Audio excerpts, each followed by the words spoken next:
Market to Market is everywhere you are.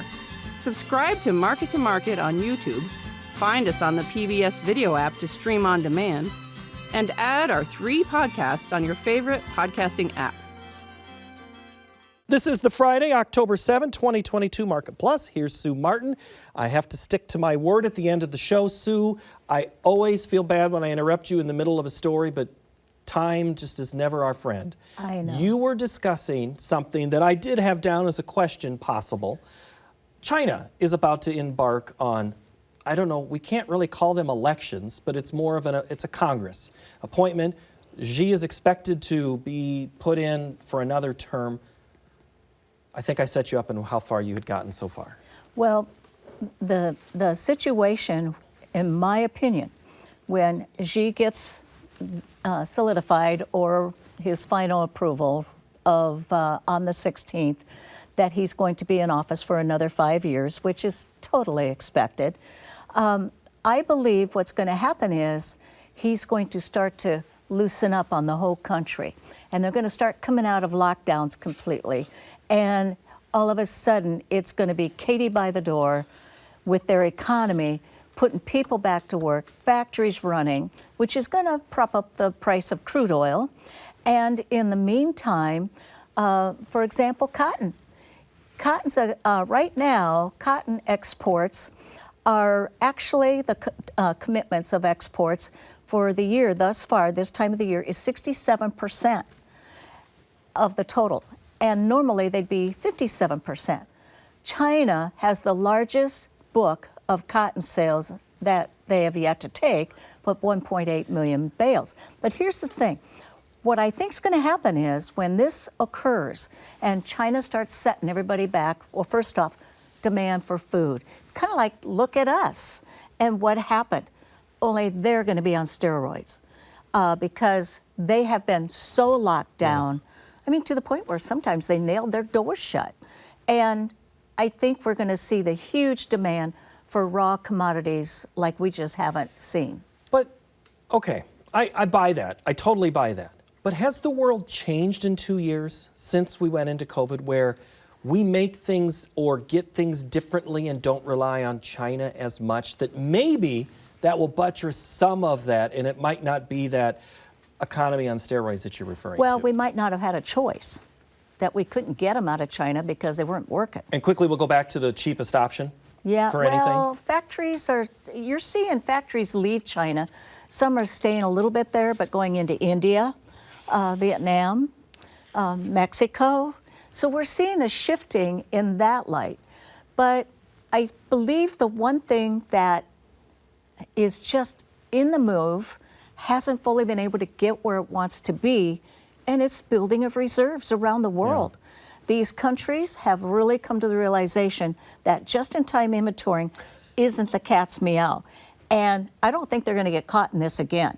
And so, but it takes time to get there, a little bit longer than I would have given it when I first started talking about high prices, but I think it's still coming, and I think inflation next year is one of our thorns in our side. No matter what we do domestically, globally, it's going to be an issue because of China. Well, you know, remember, I'm a girl from the old days. The 80s. We'll just say the 80s. Yeah, the 80s. We'll say that. And maybe before. But I remember when the dollar got to $1.60 or $1.65 back in '85. I remember when interest rates were 20%.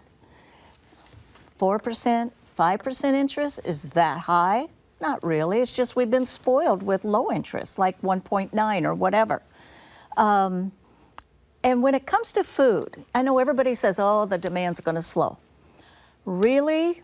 When you have to feed all your people and they're protesting and they're not happy campers, are you going to let them go? No, you've been handing out money anyway. Just print more of it and turn around and buy it. And You're get talking your here stocks. or over there? Well, probably both. Oh, okay. All right, let's go to meats for a minute in China. Okay. So they're going to want to buy U.S. pork. They're going to want to buy U.S. beef. Oh, absolutely. In fact, they've already been taking a huge amount of beef. Just recently, they were in our market for the month of August. They were our largest buyer of beef. I think they bought 10.1 thousand million pounds. So, okay, so that props up the beef industry. in the U.S. So if let's talk feeders specifically. We ran the cattle chart in the main program. Expansion is tough in areas because they Yes, don't it have the is. place to feed. The feed is expensive, but how do I make my pencil work to expand a feeding operation right now, to lean into what you're talking about, Boy, that's Sue? a tough one, and I don't see any expansion right now because of the fact that, you've got the feeders, we're in liquidation of cows, and some of these cows at some of the auctions actually were even younger cows that have come in. I see a change, a shift in the industry. I think some who maybe wouldn't have, if things stayed so rosy and easy, wouldn't have gotten out, but they're to the point where they were tired of fighting and said, I'm done. I'm Yeah. going to just be a grain farmer and move on and retire. And that's what we heard in the piece from the Oklahoma cattleman. He was saying generational. Yes. There was a code for, I'm done. I'm moving on. I've had enough stress in my life. And I will say this. I go to the dollar, and the dollar, of course, has been pretty strong, and it had a hard break and turned right around and put everything of it back on. I think the dollar still has room to go. And cyclically, I don't see a high before 2024 or 5, and I'm thinking more 2025 is cyclically where we should see a high. 120, 121, I think it's a piece of cake. But in the meantime, what does that do when that dollar rallies? Well, in the old days, you'd pull more cattle from Canada into the U.S. to be processed. You might catch some cattle coming in from Mexico, but you'd be bringing animals in. Same way with hogs. You'd be bringing hogs in from Canada down to be processed and whatever. And it was more doable, more profitable for them to do that. So when we talk about tighter numbers into this next year, I'm wondering, we might be domestically tight on some numbers, but will it be as tight for supplies when we look at what we're importing in for animals? Okay, control room's going to be mad at me because I'm going out of order. But you bring up Phil in Dresden's question in Ontario. He's asking, scenario setup that you just said. So he's asking, how will this foreign exchange advantage and the strong U.S. dollar affect global grain production? Let's talk grains for a minute. Well, again, everything, mostly around the world trades in dollars. And there's nothing better than the Brazilian farmer likes than to have the real falling and the dollar going up and the price of beans going up. That is like the cat's meow for those guys. So what are they going to do when they see these high prices? They're going to pull more hectares into production, and that's just what they're doing. We're going to see 3 more million hectares come into production. The old saying, the cure for high prices is high prices, and it's because all of a sudden, at some point, it will become sexy and everybody wants part of it and they try to expand. The problem is, Europe, what did they have? Drought.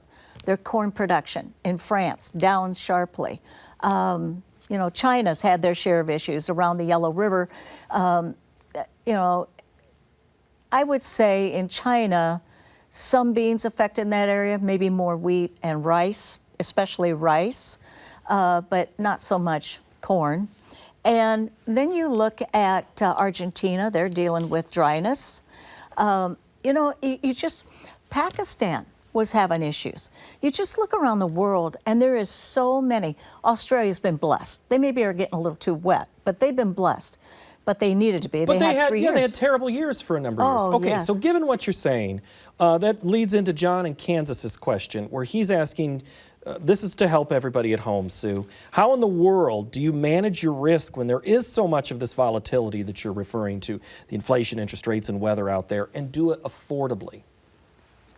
Well, the problem is, everything's moved up so much in price, costs.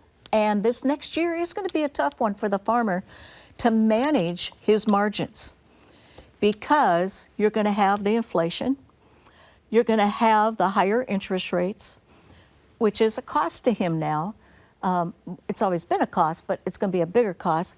And he's already gone through marketing supplies that he had on hand that he'd held on to. So he got that big first jump, and then maybe this year he's sort of held okay. He had certainly opportunities to be marketing very well this year when you look at basis and what have you. Next year's going to be a little tougher, and his margins are going to be tighter. So what he needs to definitely, first thing, know exactly what your cost is for your inputs and the end result and what you have to have. Then start looking at margin spreads, call, put options. If you've already marketed and you're feeling like, geez, what if this takes off and goes, or I have a drought or whatever, then you do call spreads. But in a situation where you've got some marketing, that crop's going in the bin, you maybe didn't sell all of it, maybe you have half of it sold and half not for the next year. Now, you look at new crop for next year, and it's quite a bit under the market compared to where we are today on the front months. Usually, it gives you an opportunity to market that crop, and it's usually like you're coming into a year of a 3. Usually, it's in okay, this year and last year, wow, we hit our highs like pretty close, both corn and beef, especially soybeans, a couple days apart. Next year, I kind of wonder if we aren't looking at July highs.